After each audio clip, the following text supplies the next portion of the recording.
Boa noite, meus irmãos. Que a graça e a paz do nosso Senhor Jesus Cristo seja conosco. Graças ao nosso Senhor, nós hoje nos reunimos mais uma vez nesse culto a Ele, culto de oração, e continuamos a exposição do livro de Daniel, refletindo sobre esse tema de toda essa série, Habitantes de Outro Reino.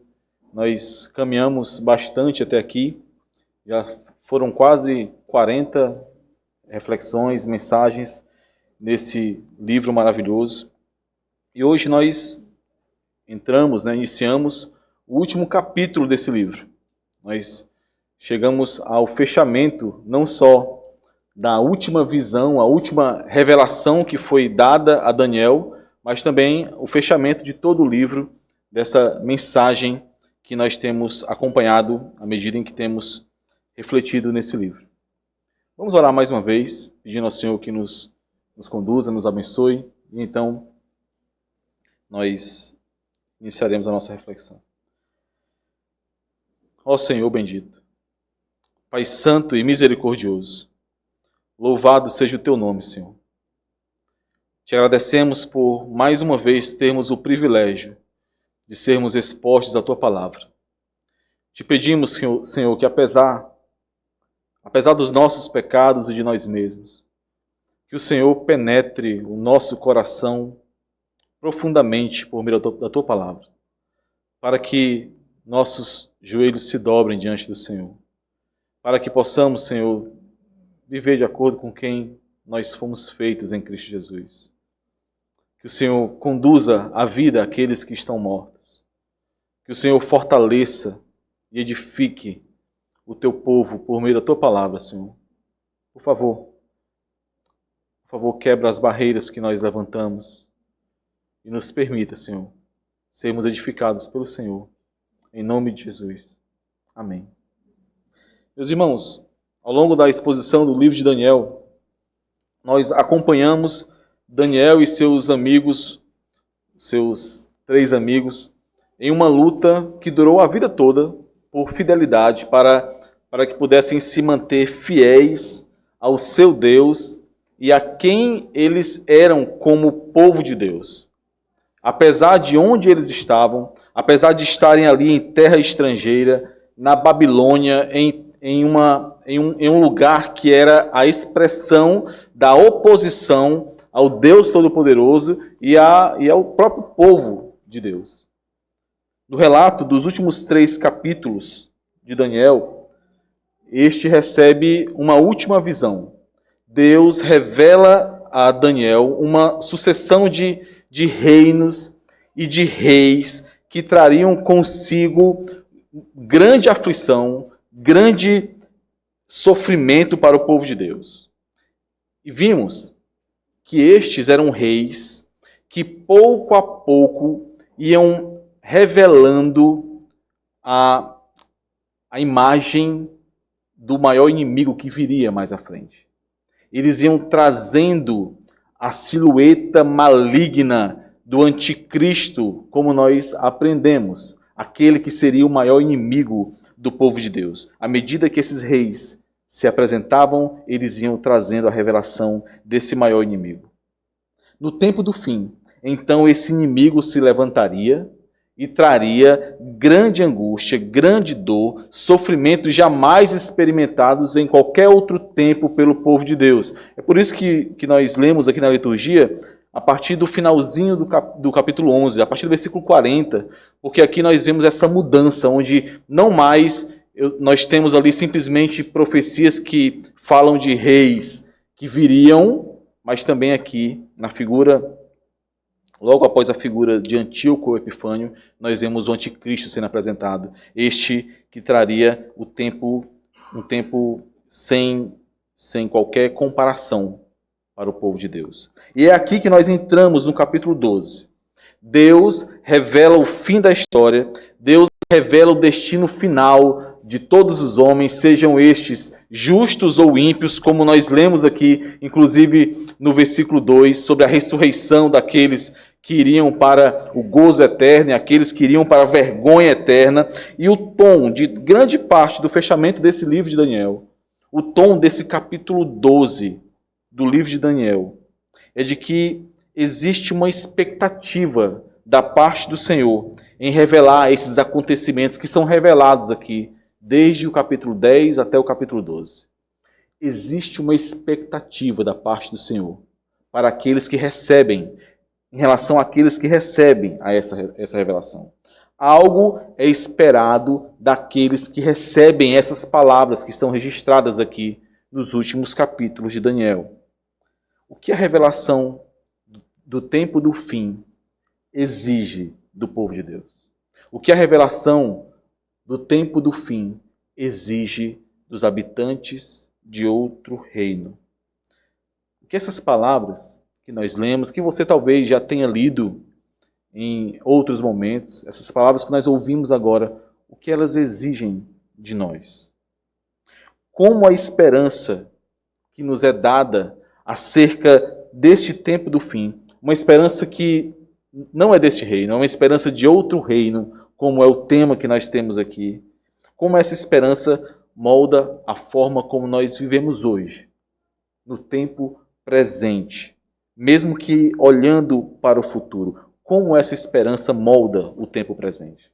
Porque observem, irmãos, quanto mais sólida for a convicção, quanto mais sólida for a esperança sobre algo relacionado ao futuro, mais o seu presente será moldado por essa esperança.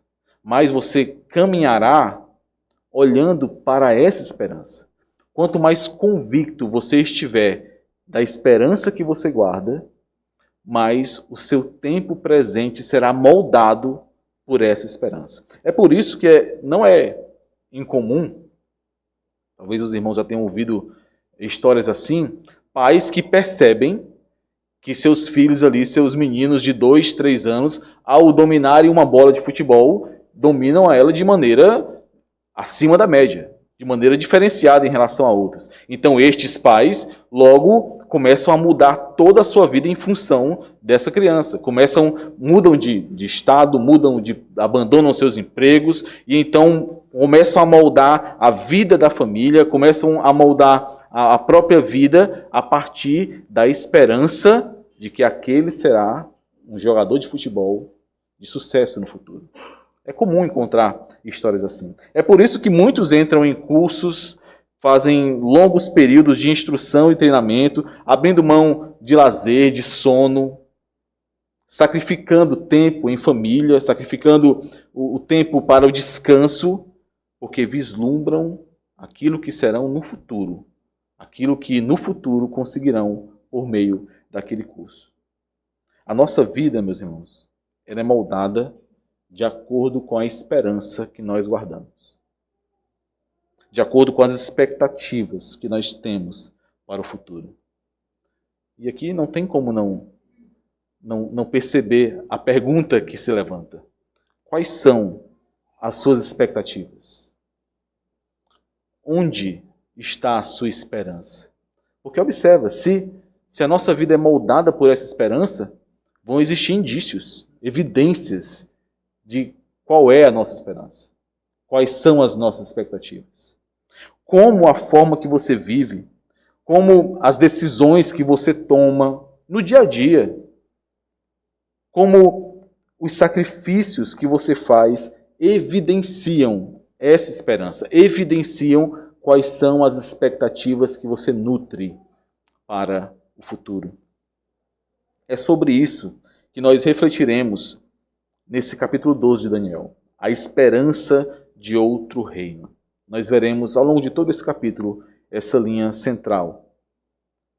Mas antes disso, meus irmãos, nós recordaremos o contexto geral desse livro de Daniel.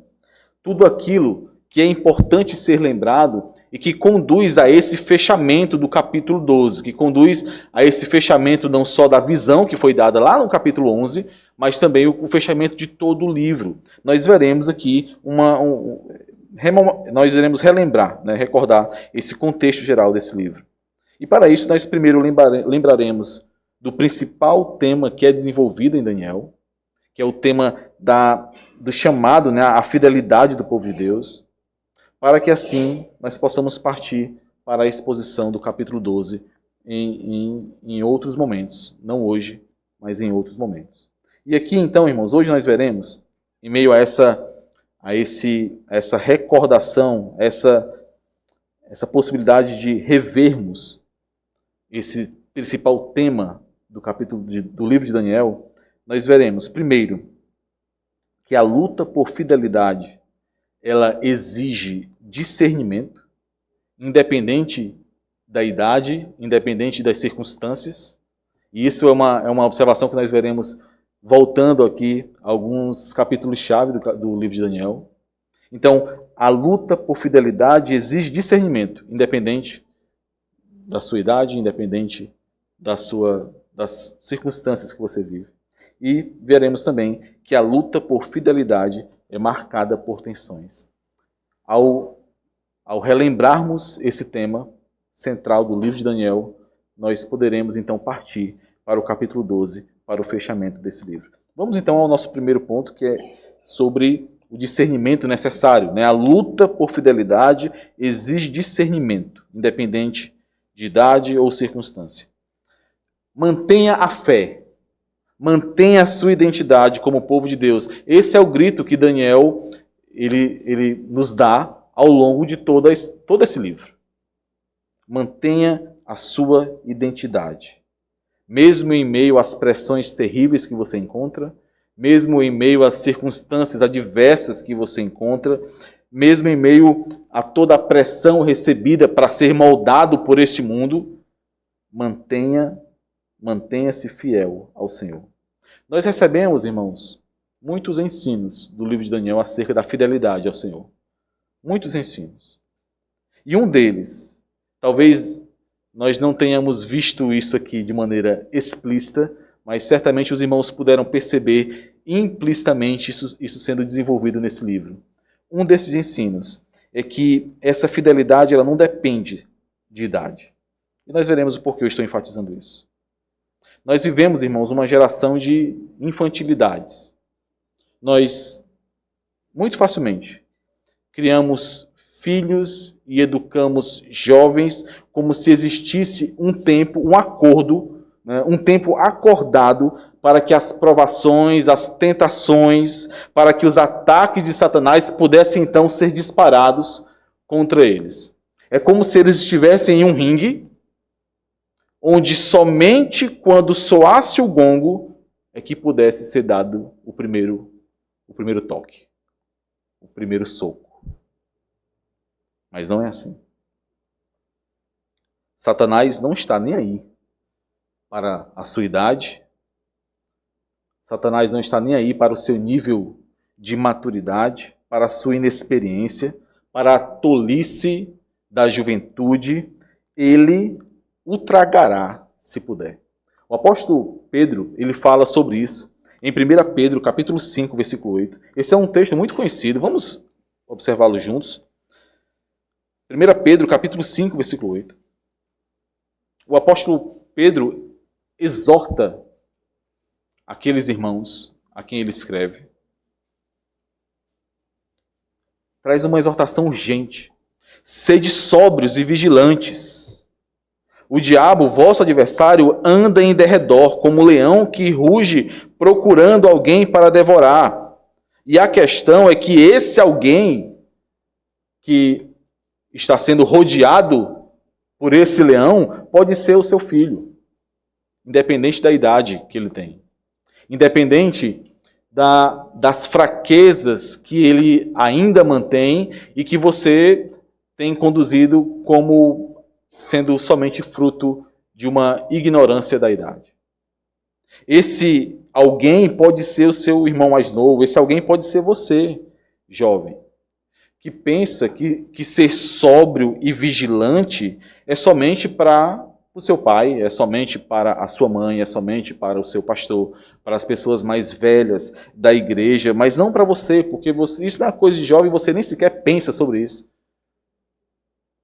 Mas em Daniel, nós vimos aqui, em algumas ocasiões, como desde muito cedo, tanto Daniel como os seus amigos, Ananias, Misael e Azarias, jovens que tinham entre 14 e 15 anos no máximo, estes precisavam exercer discernimento e lutar para manter-se fiel ao Senhor e manter-se também fiéis a quem eles eram, como povo de Deus.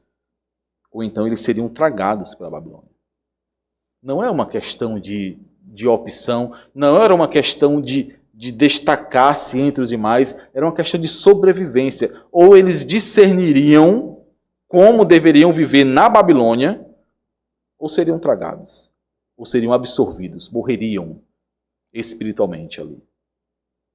Só que você acha que você não, que o seu filho não.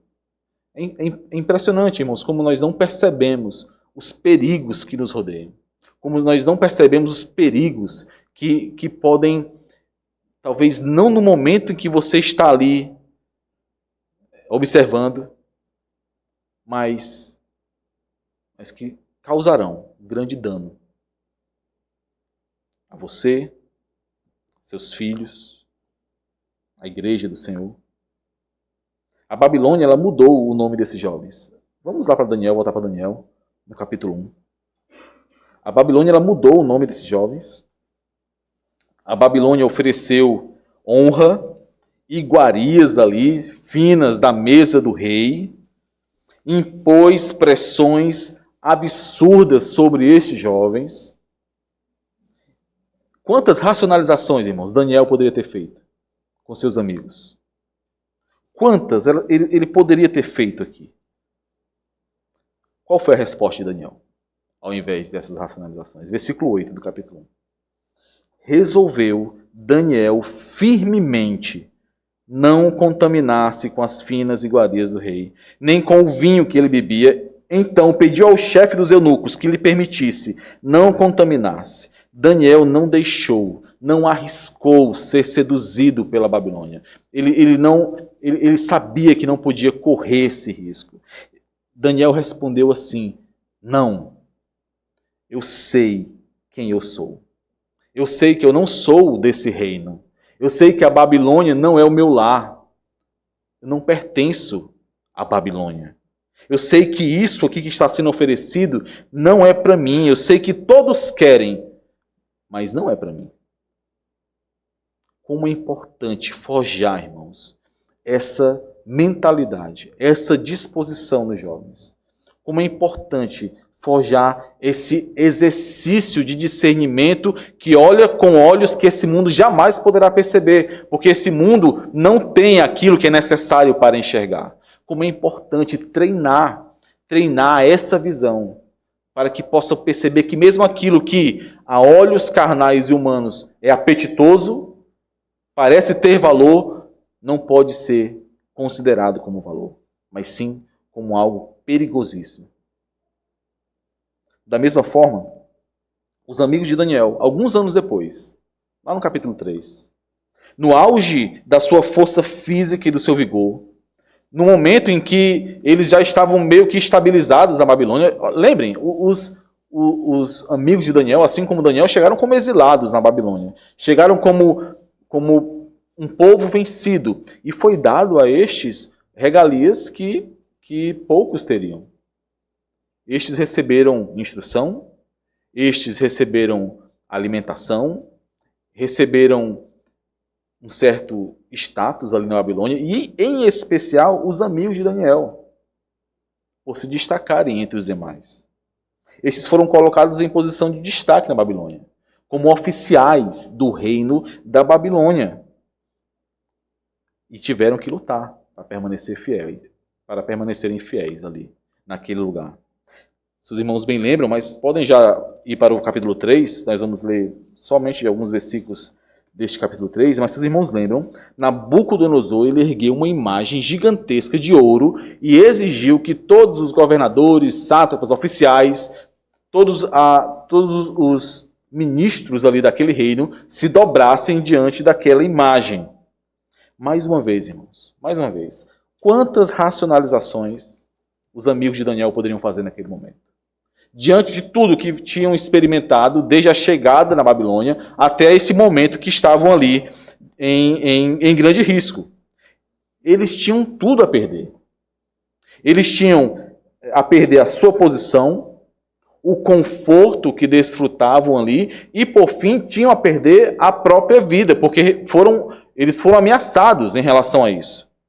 Será que eles não pensaram sobre isso, irmãos? Nós às vezes passamos por textos assim, sem considerar o peso das reflexões que foram necessárias ali. Será que eles não pensaram sobre isso? Será que eles não consideraram tudo que estava em jogo ali para então tomarem, sim, uma decisão resoluta de que não adorariam?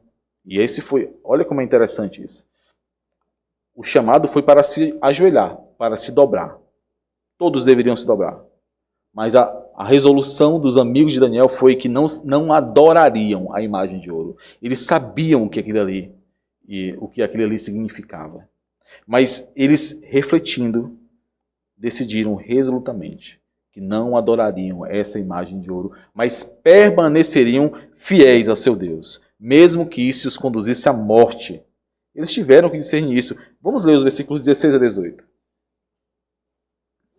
Responderam Sadraque, Mesaque e Abidnego ao rei: Ó Nabucodonosor, quanto a isso não necessitamos de te responder. Se o nosso Deus, a quem servimos, quer livrar-nos, ele nos livrará da fornalha de fogo ardente das tuas mãos, ó rei. Se não, fica sabendo, ó rei, que não serviremos a teus deuses, nem adoraremos a imagem de ouro que levantaste. Meus irmãos, como você tem discernido situações semelhantes a essa? Onde, de acordo com esse mundo, você só tem a perder caso você não ande como ele anda, caso você não se dobre diante dele. Onde, de acordo com esse mundo, não precisa disso tudo. Não precisa desse rigor. Não precisa. Como você tem discernido situações assim? Como Sadraque, Mesaque e Abidnego? Não?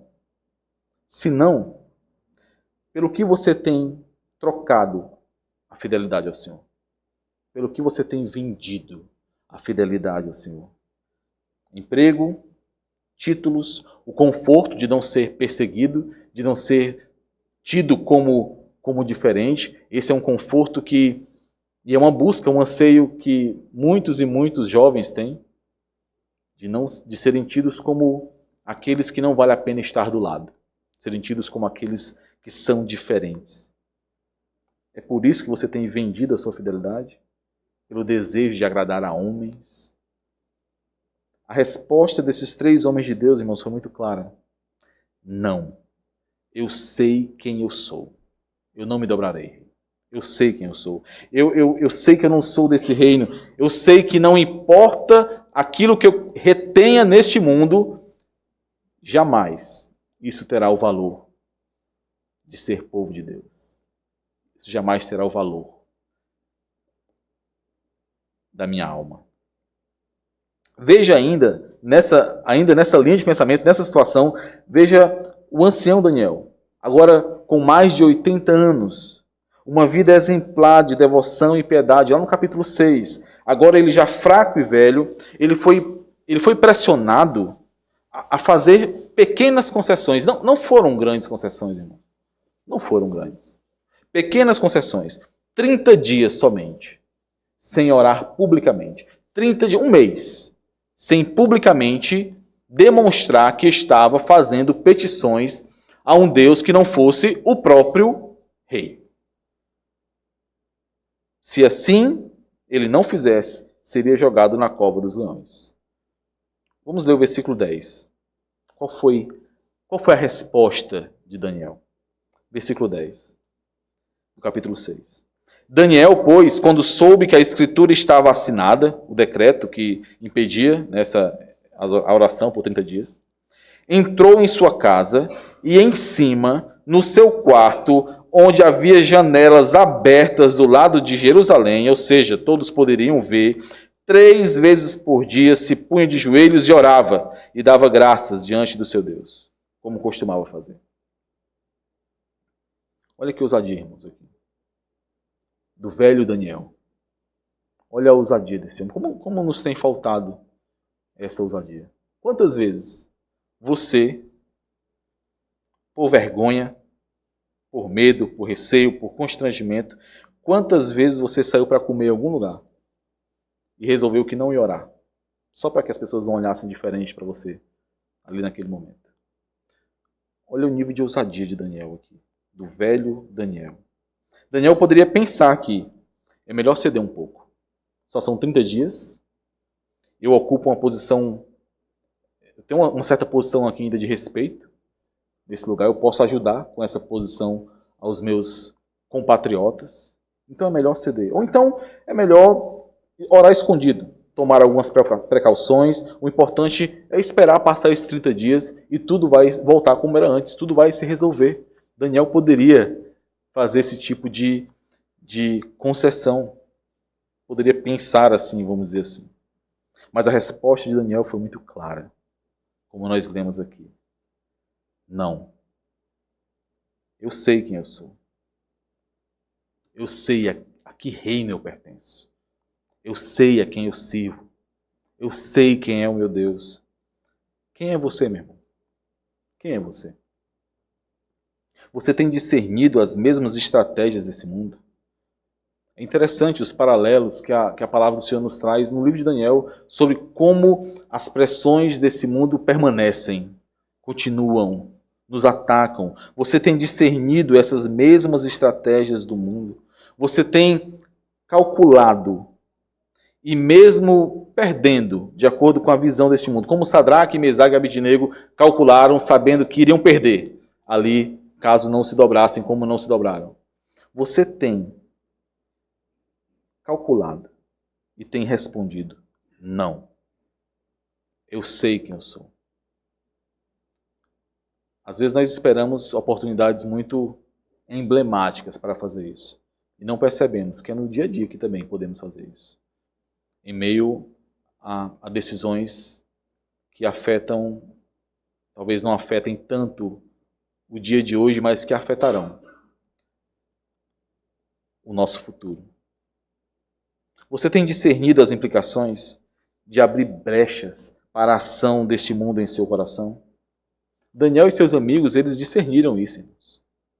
Eles não permitiram que brechas fossem abertas pela Babilônia no coração deles. Brechas que poderiam passar desapercebidas por muitos, mas que eles sabiam que eram perigosíssimas, que os prejuízos poderiam ser irremediáveis. Será que nós temos discernido isso? Você acha que as concessões que você tem feito para esse mundo, você acha que tais concessões não cobrarão o seu preço? Não cobrarão ali aquilo que elas requerem? Você acha que as brechas que você tem permitido que o mundo abra no coração dos seus filhos, daqueles que estão sob sua responsabilidade, sua esposa, você acha que essas brechas não cobrarão o seu preço?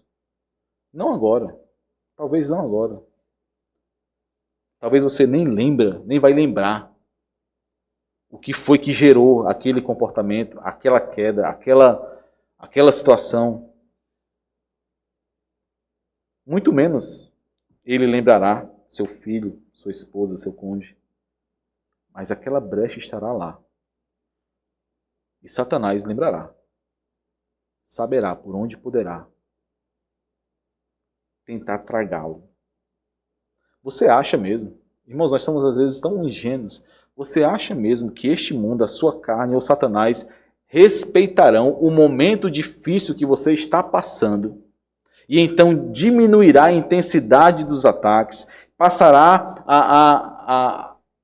a ser menos intenso, menos hostil, já que você, devido às circunstâncias atuais, tem diminuído o vigor, tem sido um pouco imprudente?